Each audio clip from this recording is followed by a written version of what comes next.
M के campus YouTube channel में आप सब लोगों का स्वागत है। तो अभी सबसे पहले राम राम। एक विशेष सूचना देना चाहूँगा आप सब लोगों को कि कृपया करके मेरी आप सब लोगों से एक प्रार्थना है कि गाड़ी धीरे चलाएं प्लीज़, है ना। गाड़ी बहुत ज़्यादा ध्यान से चलाएं और धीरे चलाएं, क्योंकि बहुत सारे यंग बच्चों का एक्सीडेंट हो रहा है जो इतनी ज़्यादा तेज़ी से गाड़ी चला रहे हैं। तो इसी के साथ स्टार्ट करते हैं हम अपना वीडियो, जिसके अंदर आज हम मैथ्स के 15 क्वेश्चन करेंगे जो कि ग्रुप डी के लिए बहुत ज़्यादा इंपॉर्टेंट है और सभी एग्ज़ाम्स के लिए भी बहुत ज़्यादा इंपॉर्टेंट है। वीडियो पसंद आए तो लाइक करने वाला और चैनल को सब्सक्राइब कर लेना। इसके अंदर 15 क्वेश्चन होंगे। हर क्वेश्चन के बाद 5 सेकंड दूंगा ताकि आप लोग टाइम रोक के और सेकंड नोट करके ट्राई करना 15 सेकंड के अंदर अंदर आप लोग वो क्वेश्चन सोल्व कर सकें। और नीचे कमेंट कर देना जिसका भी 15 में से जितना भी स्कोर बने। So let's start. First question आप लोगों के सामने ये रहा। What is the value of x if 25% of, देखो डायरेक्ट क्वेश्चन स्टार्ट करते हैं हम। 5 सेकंड दे रहा हूं।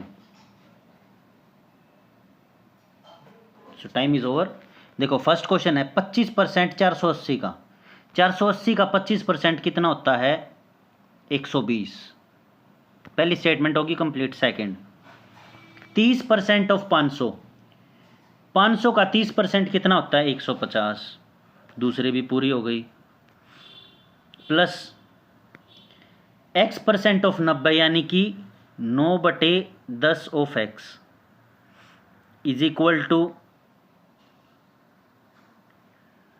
35% ऑफ 900 यानी कि 5 सत्ते 35 और 20 गुणा 900।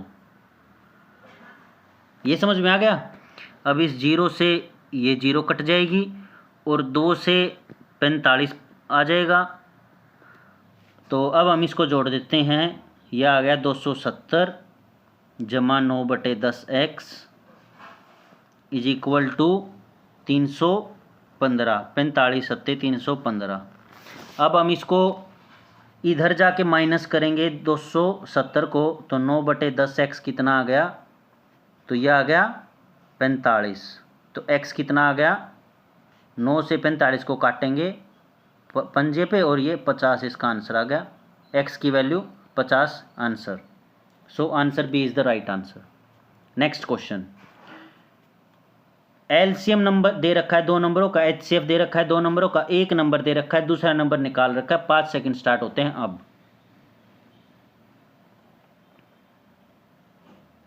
Time is over. देख लेते हैं इसका डायरेक्ट फॉर्मूला है। हम जो भी ये क्वेश्चन करेंगे इनमें से मैक्सिमम क्वेश्चन मैं आप लोगों को पहले ही करवा चुका हूं। सेम टाइप के क्वेश्चन नहीं, लेकिन उसका तरीका कि ऐसे ऐसे क्वेश्चन होंगे। सबसे पहले इसका तरीका देख लेते हैं। LCM into HCF is equal to पहला नंबर गुणा दूसरा नंबर। ये इसका फॉर्मूला है। इसमें हम डायरेक्ट इक्वेशन पुट करेंगे। 1920 एलसीएम है। एचसीएफ क्या है? 16।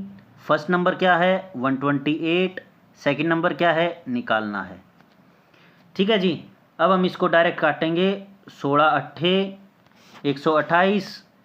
8 से ये काटेंगे, यह आ जाएगा 240। तो नंबर कितना आ गया? दूसरा नंबर ये आ गया जी। दूसरा number 240। So B is the right answer. I hope समझ में आ रहा होगा। अगर वीडियो पसंद आए तो लाइक कर देना और चैनल को प्लीज़ करके सब्सक्राइब कर देना और शेयर कर लेना अपने दोस्तों के साथ जो भी ग्रुप डी की तैयारी कर रहा है, क्योंकि इस चैनल पे डेली आप लोगों के लिए सेक्शन वाइज एमसीक्यू आएंगे। तो ये मैथ्स का पहला सेक्शन था जिसमें हम एमसीक्यू लेके आए हैं। Next question. 2 नंबर दे रखा है, उनकी रेशो इस प्रकार है। अगर हम हर एक नंबर को 30 बढ़ा दिया जाए तो रेशो होगी 9:10। अब हमने नंबर बताने हैं। 5 सेकंड शुरू होते हैं अब।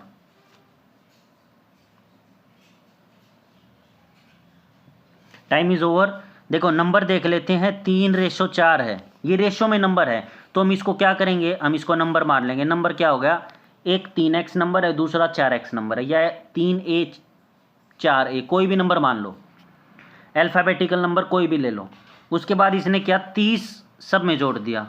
तो ठीक है, हम 30 सब में जोड़ देंगे। पहला नंबर ये बन गया 30 जोड़ने के बाद, दूसरा नंबर ये बन गया।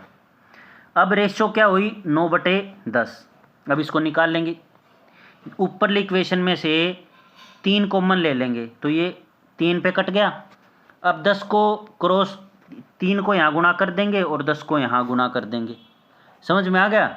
अब क्या आएगा 10x जमा 100 इज इक्वल टू 12x जमा 90।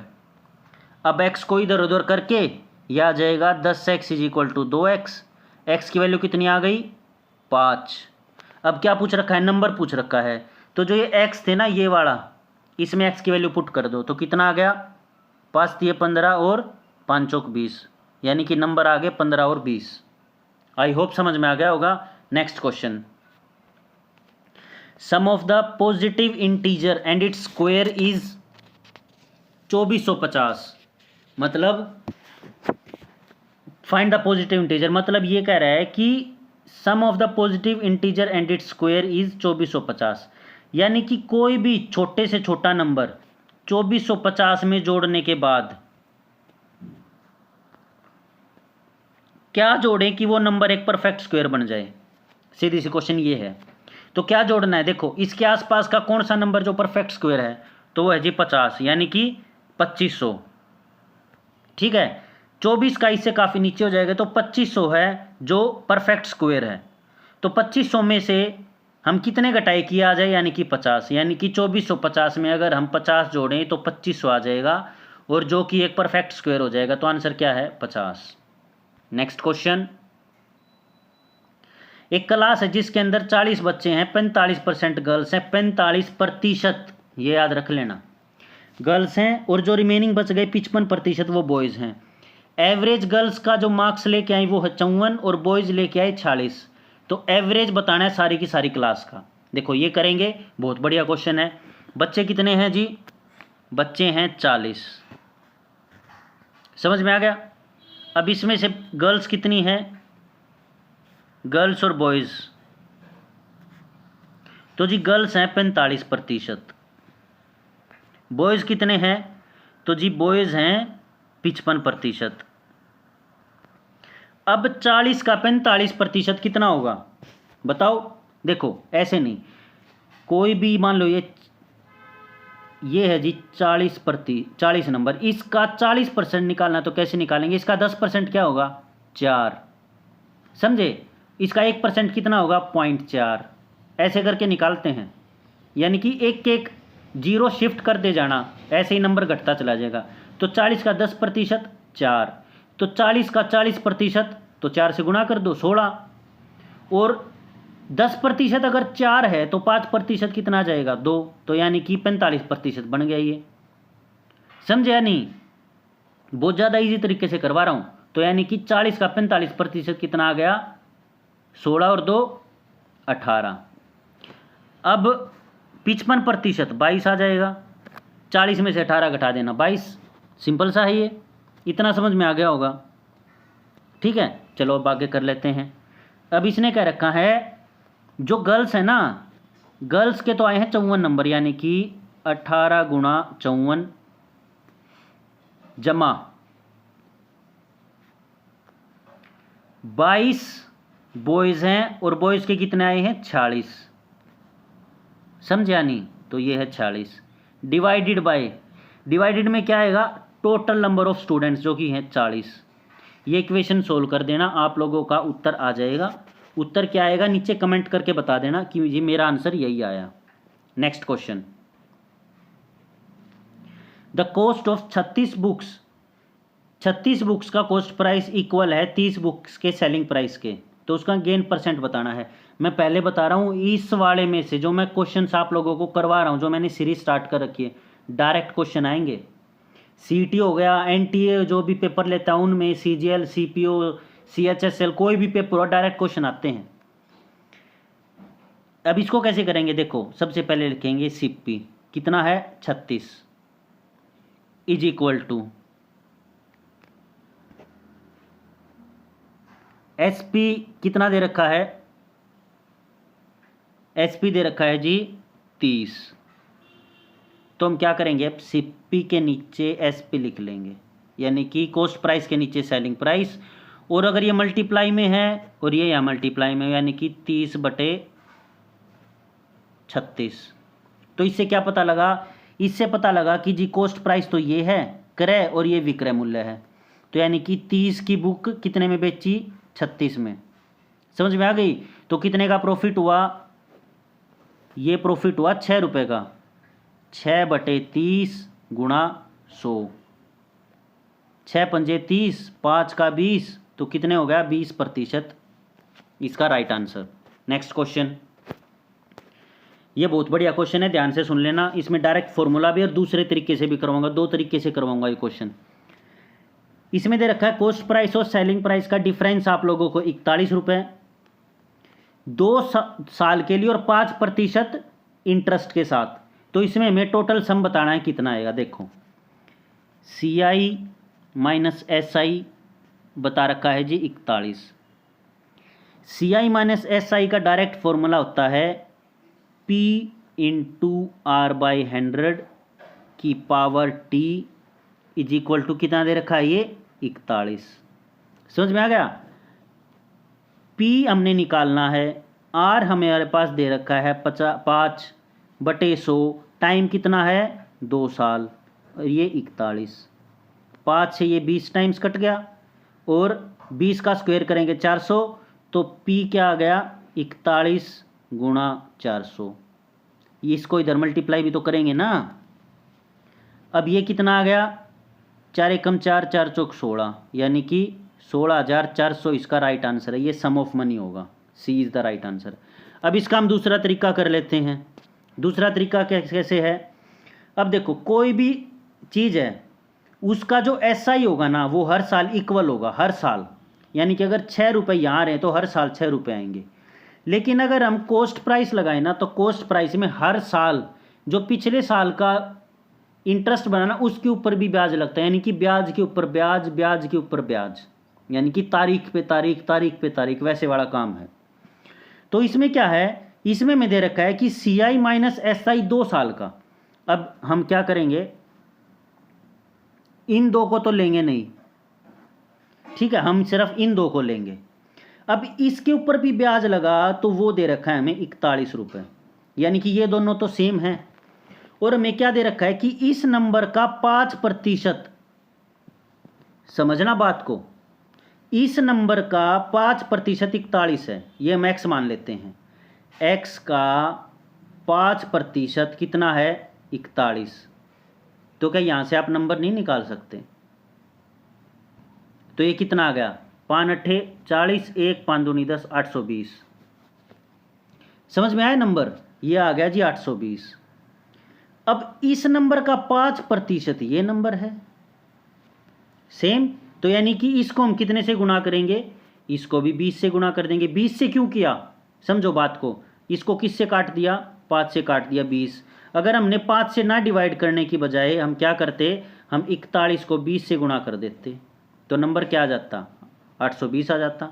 अब हम क्या करेंगे, अब हम करेंगे जो हमारा 820 आया ना, 820 को फिर से 20 से गुणा कर देंगे और ये कितना आ गया 0 0 2 बार, 2 दूनी 4, 8 दूनी 16, तो यानी कि 16,400 रुपये सेम आ गया आंसर। ये दो तरीक़ों से समझा दिया है। जो भी क्वेश्चन नहीं समझ में आए नीचे कमेंट कर देना, समझा दूंगा। एक अलग से सेशन ले आऊँगा आप लोगों के लिए ताकि वो क्वेश्चन एकदम एलेबोरेट करके अच्छे तरीके से समझा दिया जाए। देखो ये ऐसे क्वेश्चंस भी आते हैं, 2 बच्चे हैं यानी कि 2 पार्टनर्स हैं A और B, जिन्होंने अपना बिजनेस स्टार्ट किया 50,000 और 40,000 रुपये से। तो उनका बाद में 1 साल के बाद प्रॉफिट बताना है, किस रेशो में उनका प्रॉफिट बटेगा। देखो ये हैं जी A और B। 5 सेकंड चलो दे देता हूँ, 5 सेकंड अब स्टार्ट हो रहे हैं। देखो जिस भी क्वेश्चन में मैंने टाइम नहीं दिया पीछे इसी क्वेश्चन में, क्योंकि टाइम देने का मैथ में कोई फ़ायदा नहीं है, हर बच्चा अलग टाइम के साथ करता है। तो इसमें आप क्या कर सकते हो, अपना टाइमर लगा लेना साथ में, एक अलग से फ़ोन में या टाइमर में या वॉच में। टाइमर लगाने के बाद अलग से पे क्वेश्चन करना, ट्राई करना 15 से 20 सेकंड में ये क्वेश्चन हो जाए हर हाल में, काट पीट के। फिर उसके बाद वीडियो चलाना और सॉल्यूशन देखना क्या आप लोगों का सही सॉल्यूशन है। सही है तो कॉन्ग्रेचुलेशंस, अगले क्वेश्चन पे बढ़ जाओ। देखो A और B हैं, किससे कितने रुपए से स्टार्ट किया, तो जी इन्होंने किया 50,000 और 40,000, ठीक है। अब इन्होंने कितने टाइम के लिए किया, इसने भी 1 साल के लिए किया और इसने भी 1 साल के लिए। 1 साल में कितने महीने होते हैं, 12। तो इसीलिए मैंने यहाँ पे क्या लिखा है, 12। अब ये कितना आया, हमने रेशो निकालनी है।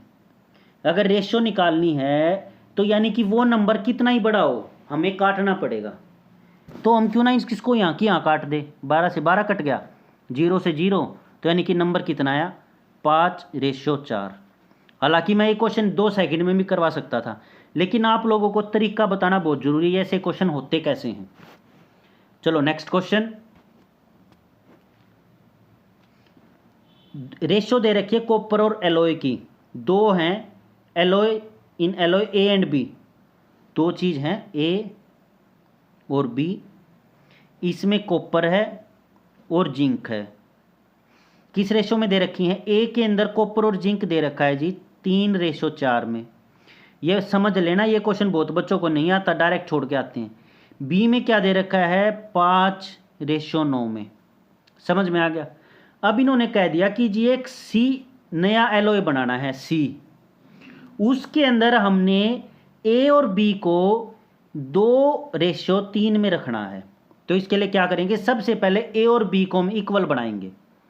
इक्वल कैसे बनाएंगे, देखो 4 और 3 7, तो इसके अंदर तो टोटल एलिमेंट 7, इसके अंदर कितने हैं 14, 9 और 5 14। तो सबसे पहले इनको इक्वल बना लो, इसको कर देंगे 2 से गुणा। अगर इसको 2 से गुणा करा तो इसको भी 2 से और इसको भी 2 से।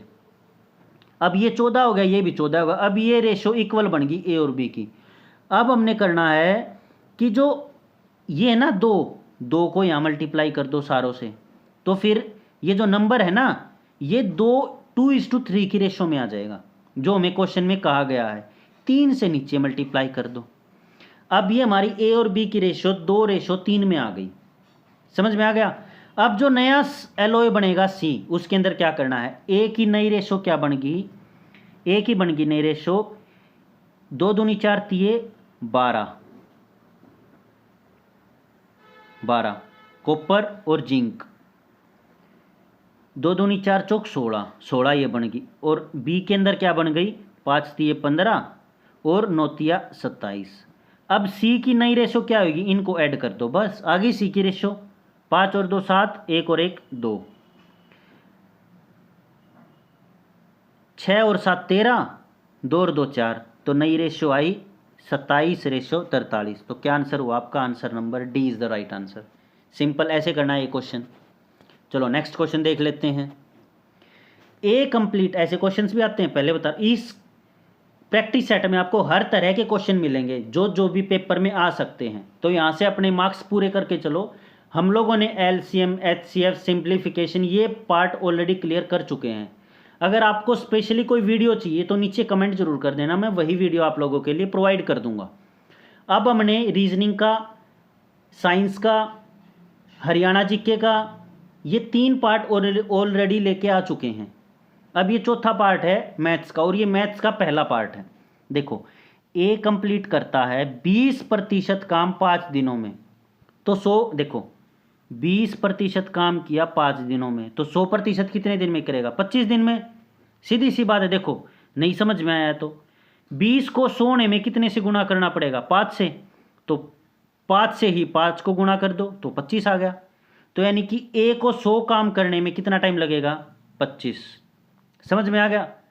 बी 1/3 काम 5 दिन में करता है, यानी कि 33% काम। उसको 100% काम करने के लिए 66% और करना पड़ेगा, यानी कि 2/3 काम और करना पड़ेगा। तो उसको देखो, बात को समझना, 1/3 काम किया जी 5 दिन में, तो पूरा एक काम करने में कितना लगाएगा, 15 दिन लगाएगा। तो यानी कि बी पूरा 100 काम करने में 15 दिन लगाएगा। इतना समझ में आएगा। अगर इतना समझ में नहीं आया तो दोबारा से रिवाइंड करके फिर से देखो, फिर समझ में नहीं आए तो नीचे कमेंट करना। यह आ गया जी ए और बी का काम। ठीक है, अब हम फिलहाल इसको यहां से रब कर देते हैं।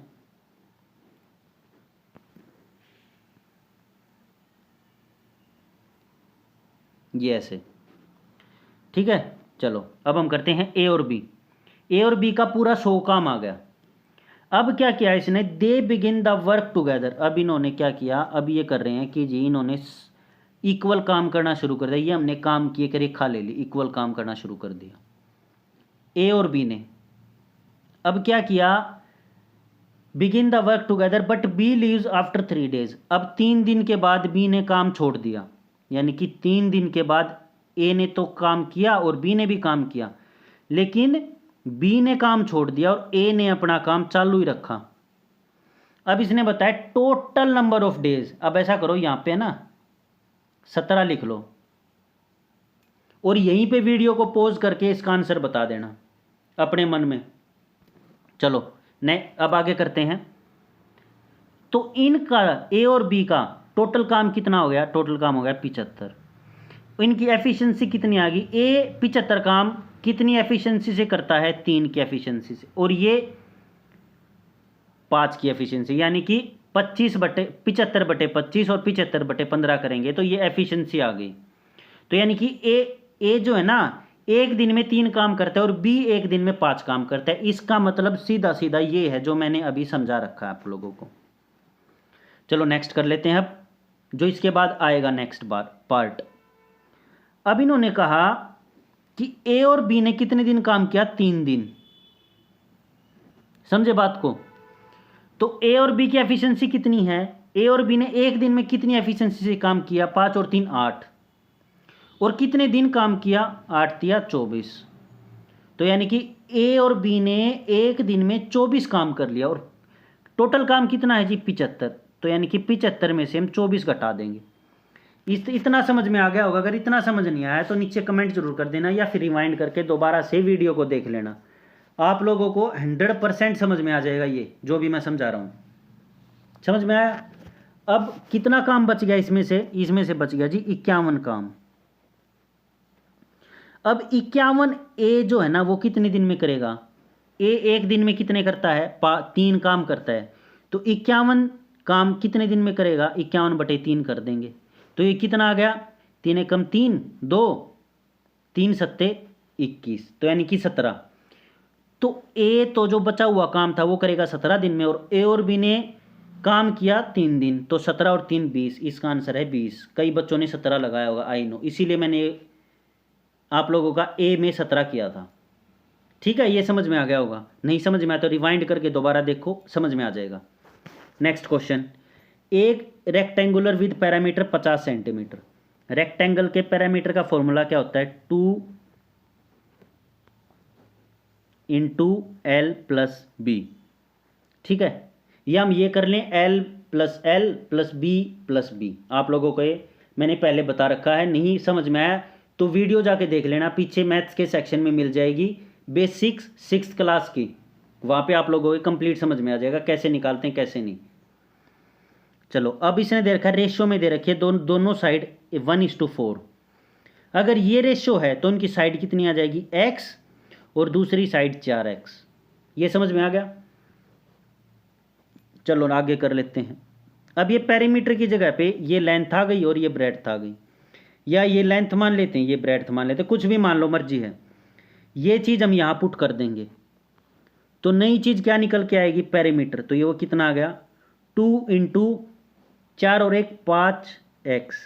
तो यानी कि टोटल आ गया 10x। 10x किसके इक्वल दे रखा है, 50 के इक्वल। तो x की वैल्यू कितनी आ गई, 5। ये इतना समझ में आ गया होगा।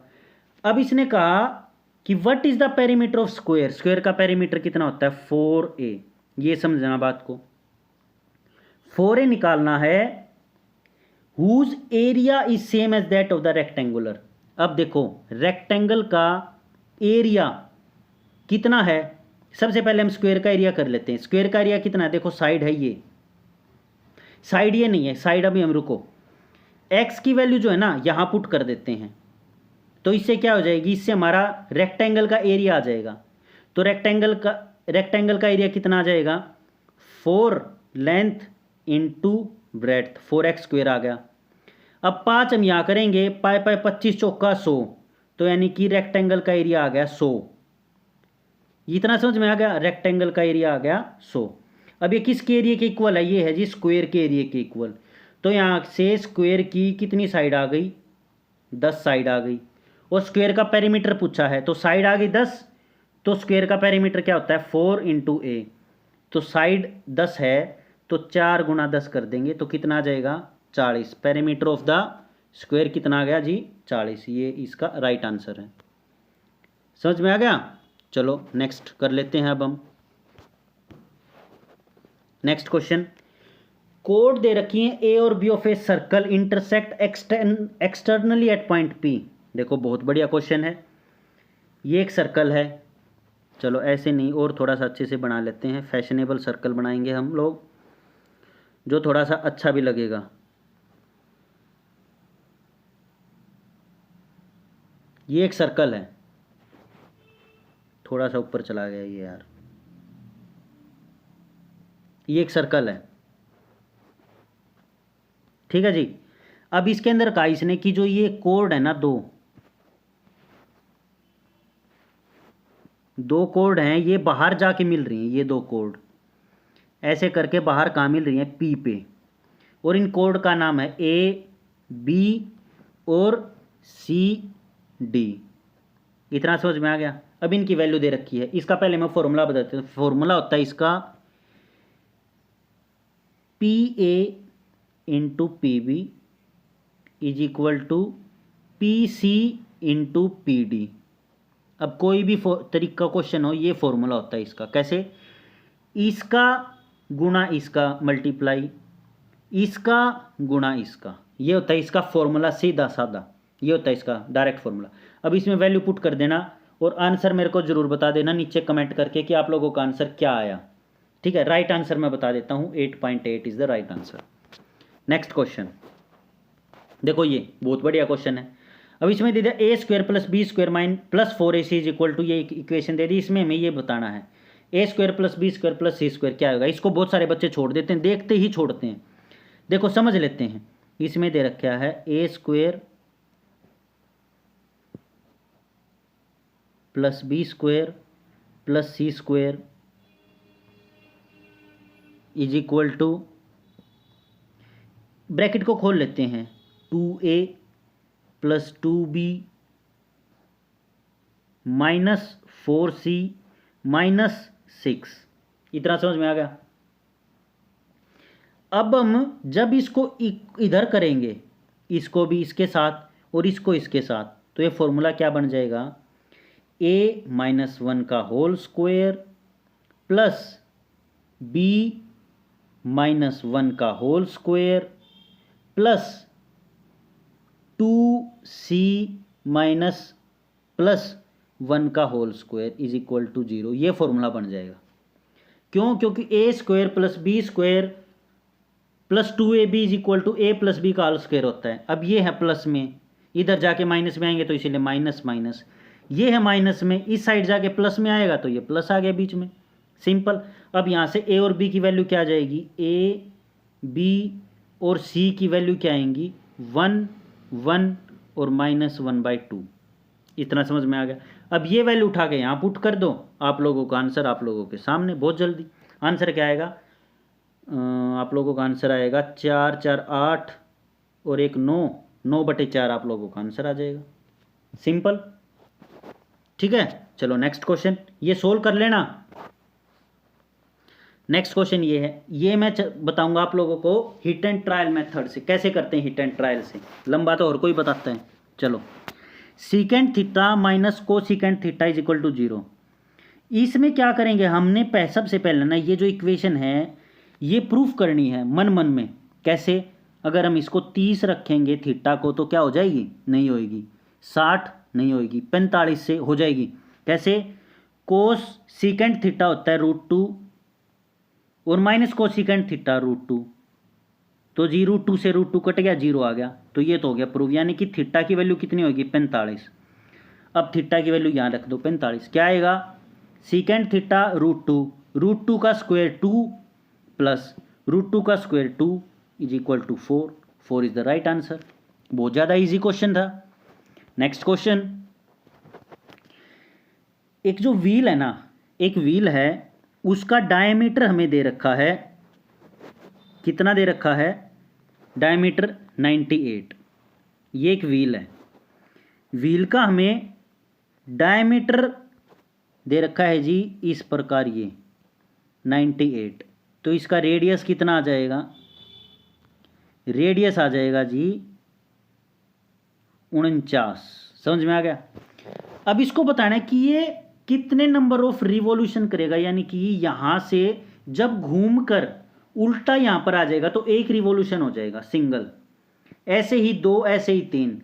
यानी कि इसने क्या किया, जब ये घूम रहा है ना, तो यानी कि इसने यहां से लेकर और पूरा घूम करके यहां तक का पूरा मेजर कर दिया, यानी कि इसने सरकमफ्रेंस पूरा माप दिया। सरकमफ्रेंस कितना होता है सर्कल का, 2πr। तो ये ऐसे कितने सरकमफ्रेंस मापेगा, n। और सरकमफ्रेंस, और इसने क्या कह रखा है कि टोटल नंबर ऑफ जो डिस्टेंस है वो कितना कवर करेगा, 1540 मीटर, नॉट सेंटीमीटर। और रेडियस किस में दे रखा है हमें, सेंटीमीटर में। हालांकि डायमीटर है, रेडियस हमने निकाल लिया, तो ये कितना है, ये सेंटीमीटर में है, ये मीटर में है, तो इसको भी 100 से गुणा कर देंगे। समझ में आ गया, इतना तो समझ में आ गया होगा। चलो ठीक है, n, कोई नहीं, नेक्स्ट पेज कर लेते हैं। n गुणा 2 गुणा 22/7 गुणा r कितना था 49 इज इक्वल टू कितना था 1540। 1540 ही होगा ना, कोई नहीं, हम पीछे फिर मुड़ के देख लेंगे। जी हाँ, 1540 गुणा 100।